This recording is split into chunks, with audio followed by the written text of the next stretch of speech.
Evangelho de Jesus Cristo, segundo Marcos. Glória a vós, Senhor.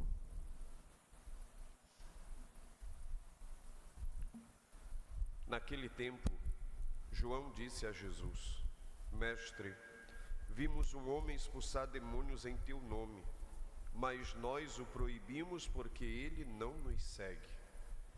Jesus disse: Não o proibais, pois ninguém faz milagres em meu nome para depois falar mal de mim. Quem não é contra nós é a nosso favor. Em verdade eu vos digo, quem vos der a beber um copo de água, porque sois de Cristo, não ficará sem receber a sua recompensa. E se alguém escandalizar um destes pequeninos que creem, melhor seria que fosse jogado no mar, com uma pedra de moinho amarrada no pescoço. Se tua mão te leva a pecar, corta-a. É melhor entrar na vida sem uma das mãos do que tendo as duas ir para o inferno, para o fogo que nunca se apaga. Se teu pé te leva a pecar, corta-o. É melhor entrar na vida sem um dos pés do que tendo os dois ser jogado no inferno.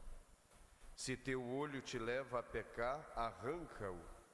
É melhor entrar no reino de Deus com um olho só do que tendo os dois ser jogado no inferno, onde o verme deles não morre e o fogo não se apaga. Palavra da salvação. Glória a vós, Senhor.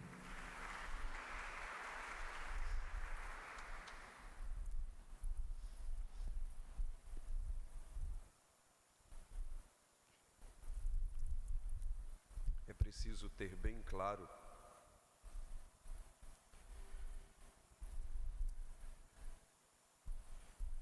que nós só temos duas possibilidades: ou o céu ou o inferno. E o inferno, ele não é pintado, e ele não é como muitas vezes é apresentado. Às vezes a imagem do inferno que nós temos é muito uma imagem desenhada por alguns filmes. O inferno é muito mais do que isso.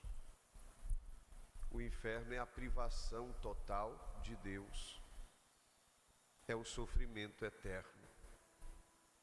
É tudo aquilo que é contrário ao céu. E se a palavra de Deus, ela vai nos apresentando o céu como este lugar da alegria perpétua, desta experiência profunda do amor de Deus, desta alegria de contemplar a face de Deus, o inferno é totalmente ao contrário. O Evangelho de hoje diz que é um lugar de fogo eterno, onde o fogo não se apaga, onde o sofrimento é constante.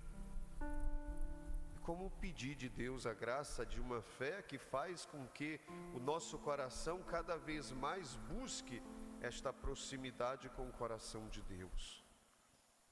A palavra de Deus hoje do apóstolo Tiago começa justamente dizendo: ricos, chorai e gemei por causa das desgraças que estão para cair sobre vós.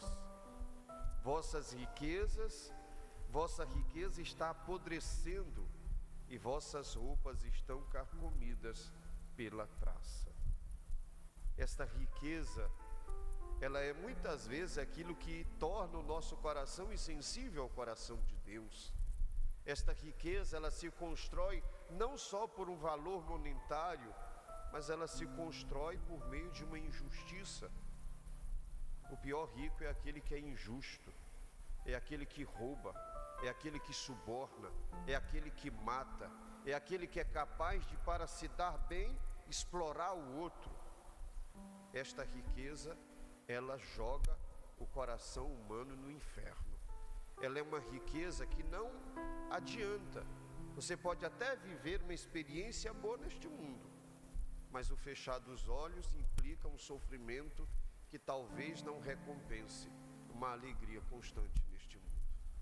Por Por isso peçamos de Deus para vivermos a justiça, porque a justiça é o contrário da riqueza. A justiça é o contrário justamente de uma riqueza injusta. E por isso a palavra de Deus hoje ela fala justamente destes ricos que contratam, mas que não são capazes de devolver ou de pagar o justo salário ao seu funcionário. É uma riqueza que muitas vezes se dá por meio da exploração do outro. E por isso, vede o salário dos trabalhadores que ceifam os vossos campos, que vós deixastes de pagar. Estais gritando, e o clamor dos trabalhadores chegou aos vossos ouvidos, chegou aos ouvidos do Senhor Todo-Poderoso. Peçamos de Deus a graça de viver esta justiça. Eu falava nas missas do domingo passado, justamente que o conceito de justiça é dar ao outro aquilo que lhe é próprio. A justiça é não tirar do outro para mim aquilo que de fato não me pertence. E ser justo é dar ao outro aquilo que é dele, aquilo que lhe é próprio. Isso é viver a justiça, isso é viver a palavra de Deus. E peçamos a Deus a graça de perceber que a lei do Senhor Deus é perfeita. Deus não é injusto, Deus age com justiça. E Deus só vai lhe dar aquilo que você construiu neste mundo. Se você foi injusto neste mundo a vida toda, saiba que o prêmio é justamente o inferno. Saiba que o prêmio é justamente a privação de Deus. E não pensamos que Deus seja ingênuo, não pensamos que Deus seja um bobo, não pensamos que Deus seja besta. Deus não é besta, Deus é justo. E eu gosto muito daquela palavra que diz que Deus não dorme nem cochila. Deus está todo momento olhando para nós e percebendo as nossas ações. E cada um de nós recebe a vida, e a vida é como um livro que cada dia nós vamos escrevendo, que cada dia nós vamos compondo uma página nova, e nós devemos ter muito cuidado com o que vamos escrevendo no livro da nossa vida, porque no final, se a nossa vida durar 80 anos, Deus vai me julgar pelos 80 anos e por tudo aquilo que eu fiz ao longo de toda esta vida.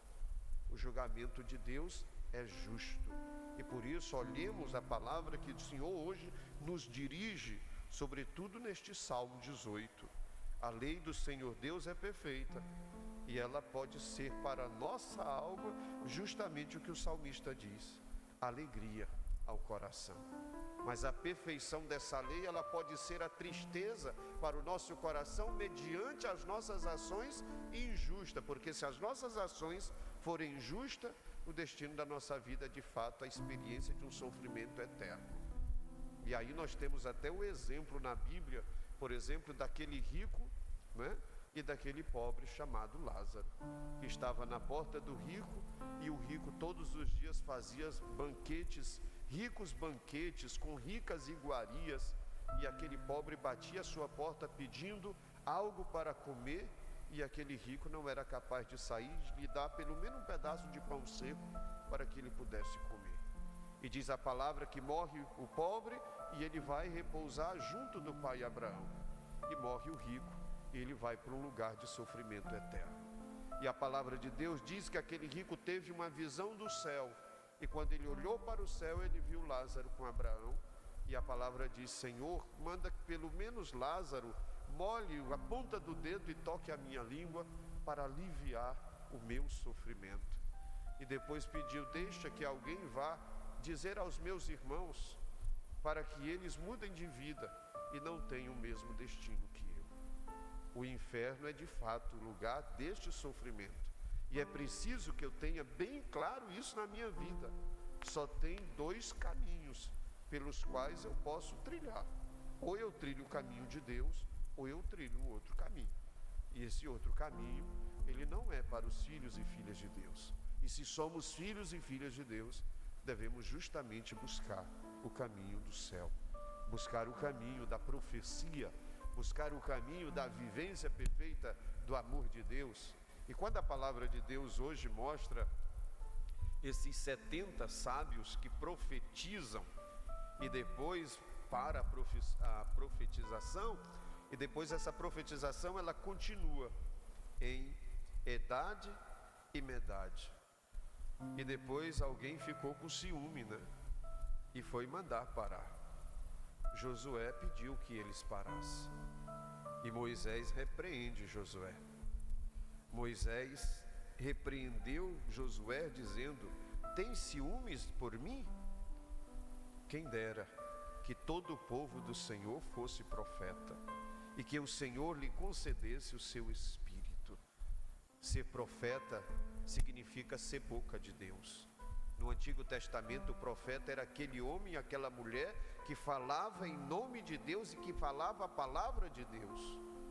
E quando nós nos batizamos, logo depois que o padre coloca a água sobre a nossa cabeça e diz: eu te batizo em nome do Pai e do Filho e do Espírito Santo, ele vem em seguida com o óleo do crisma e ungindo a nossa fronte, o padre diz justamente, né, que o Senhor te consagre com este óleo para que tu possas participar da missão do Cristo, que é sacerdote, que é profeta e rei. Pelo nosso batismo, nós somos um povo sacerdotal, nós somos um povo de reis e nós somos um povo sacerdotal. E cada um de nós deveríamos viver justamente a missão do nosso batismo, de ser um povo que cada vez mais busca viver esta profecia. E ser profeta nada mais é do que viver justamente emprestando a si mesmo, para que Deus, por meio da minha própria pessoa, possa falar uns aos outros, que o meu ser possa justamente mostrar quem eu sou. Eu sou cristão, eu sou de Cristo e eu devo viver justamente isso. Que a palavra de Deus hoje nos faça esse convite para que cada vez mais possamos profetizar. Às vezes a gente, porque está na igreja, a gente quer ser um controlador também dos outros. E a gente quer, como que às vezes, falar mal. Dentro da igreja, infelizmente existe isso. De um grupo falar mal do outro, de um grupo querer limitar ao outro. Ou seja, Deus tem a sua forma de falar. Deus tem a sua forma de profetizar. E, portanto, que possamos nos olhar justamente a partir disso, possamos nos educar a partir desta palavra de Deus, para que nós possamos profetizar. E profetizar é deixar que Deus fale por meio de mim. É ser boca de Deus para os meus irmãos, para minhas irmãs. E aí olhando para Jesus. E ao mesmo tempo, neste dia que nós finalizamos, o último domingo do mês de setembro, ele é este domingo chamado Domingo da Bíblia. E a palavra de Deus hoje, eu poderia nesta exortação fazer: qual lugar da minha vida a palavra de Deus ocupa? Será se eu leio esta palavra diariamente? Será se eu faço todos os dias uma leitura orante da palavra de Deus? Que valor Deus tem na minha vida? Porque muitas vezes a gente vive uma correria do trabalho, vive uma correria de tantas atividades, e você tem tempo para todas as suas atividades, e às vezes você não tem 5 minutos para viver uma experiência de Deus por meio de uma leitura orante da palavra de Deus. E o primeiro mandamento da lei de Deus, ele é justamente para nos exortar que diante de todas as situações da minha vida, diante de todas as circunstâncias da minha vida, Deus deve estar em primeiro lugar. Amar a Deus acima de todas as coisas. Como olhar esse amor a Deus se eu não vou na vivência perfeita de sua palavra? Se eu não leio a palavra de Deus, se eu não busco na palavra de Deus o fundamento para a minha vida de cristão. E hoje a palavra de Deus, ela é, como eu posso dizer, de um acesso tão fácil, né? Às vezes você pode estar no seu trabalho e você tem a sua hora de almoço, 2 horas de almoço, você não fica 2 horas almoçando. você pode abrir o seu celular, você pode digitar ali no Google e você encontra a palavra de Deus. E você pode meditar esta palavra também todos os dias. Você botar a liturgia das horas, ou melhor dizendo, liturgia diária, você vai baixar lá CNBB, você vai baixar Canção Nova, e você pode clicar. Você tem a primeira leitura, você tem o Salmo, e você tem o Evangelho do dia. E você pode meditar, e que você pode até fazer uma pergunta para poder rezar em cima daquela palavra. O que esta palavra tem a me dizer hoje e como ela pode melhorar a minha vida neste dia? Porque a palavra de Deus é, de fato, o fundamento para toda a minha vida. A palavra de Deus é, de fato, a revelação perfeita de quem é Deus. E eu só conheço a Deus por meio de sua palavra. Por isso que Deus enviou seu Filho. E a palavra de Deus em João diz que Jesus é a palavra encarnada do Pai agindo no meio de nós. E como eu vou conhecer Deus se eu não conheço a palavra? Se Deus se revela pela palavra. Então esse mês de setembro, que se finaliza de forma especial neste domingo que nós chamamos Domingo da Bíblia, é justamente para isso, para nos conscientizar da necessidade de leitura da palavra de Deus. Católico que não lê a Bíblia é um católico, no mínimo, como eu posso dizer, desleixado. No mínimo, palavra, no mínimo, é um católico desleixado. Então pensemos sobre isso. Que valor Deus tem na minha vida? Que valor a palavra de Deus tem na minha vida? E olhemos na nossa vida, cada um faz isso. Precisa ninguém apontar. Eu mesmo olho para mim mesmo, durante todo o meu dia, durante todas as minhas atividades, qual o tempo eu estou reservando para Deus, para a minha oração, para o meu encontro com o Senhor. E por isso que a palavra de Deus hoje nos ensina, para que nós também não sejamos causa de escândalo para nenhum dos irmãos e irmãs, porque a palavra de Deus é muito forte no que diz hoje. Se aquele que se torna escândalo para o seu irmão, seria melhor que amarrasse uma pedra de moinho ao pescoço e fosse jogado no rio. Se teu olho te leva a pecar, arranca-o. É melhor entrar sem um dos teus membros do que tendo os dois ser jogado no inferno. Se tua mão te leva a pecar, corta. É melhor entrar no céu sem um das tuas mãos do que tendo as duas ser jogado no inferno. Da mesma forma, se o teu pé te leva ao pecado, corta-o. É melhor entrar sem um dos pés do que tendo os dois e ser jogado no inferno. Que cada um de nós possamos meditar o que esta palavra pode nos dizer, interpretar aquilo que o Senhor está nos falando, para que nós possamos buscar o céu. E a caridade também como fundamento.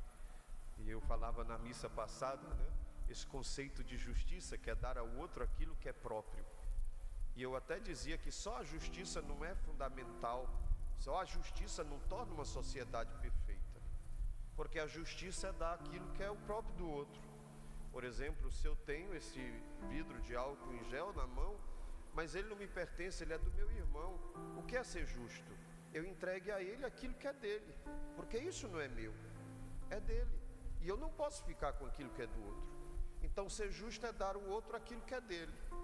E o Papa Bento XVI, na encíclica Deus Carita Est, onde ele diz Deus é amor, ele diz que a justiça precisa de uma outra virtude. E esta outra virtude, ela é a perfeição da justiça. E esta outra virtude se chama caridade. A caridade, São Paulo diz, lá na carta de São Paulo aos Coríntios, primeira carta, capítulo 13, versículo 13, São Paulo diz assim: no final restam 3 coisas: a fé, a esperança e a caridade. E São Paulo diz assim: a maior delas é a caridade. E o Papa Bento XVI diz que a caridade é a perfeição da justiça, porque se a justiça é dar ao outro aquilo que é dele, a caridade é dar ao outro aquilo que é meu, e é dar o amor. E o amor é a perfeição de toda a justiça, porque o amor é dar a si mesmo ao outro. O amor é aquilo que faz com que eu esqueça de mim mesmo e viva um pouquinho para o outro. É quando alguém tem um familiar doente, que está de cama, e você deixa de viver para si mesmo, para poder se dedicar 24 horas por dia ao outro, sem reclamar, sem murmurar, sem judiar. Isso é caridade, isso é amor, porque você está dando a si mesmo, de forma sincera, de forma real. Ser justo, só ser justo, você só oferece algo que é do outro, você não está fazendo mais do que um direito. A caridade não, você é capaz de se dar, você é capaz de morrer, você é capaz de se esquecer, de esquecer a si mesmo, para viver 24 horas para o outro. Por isso peçamos de Deus que, além da vivência perfeita da justiça, Ele nos ensine a viver o amor, porque o amor é o fundamento e a perfeição de toda a nossa vida. Louvado seja nosso Senhor Jesus Cristo. Para sempre seja louvado. Creio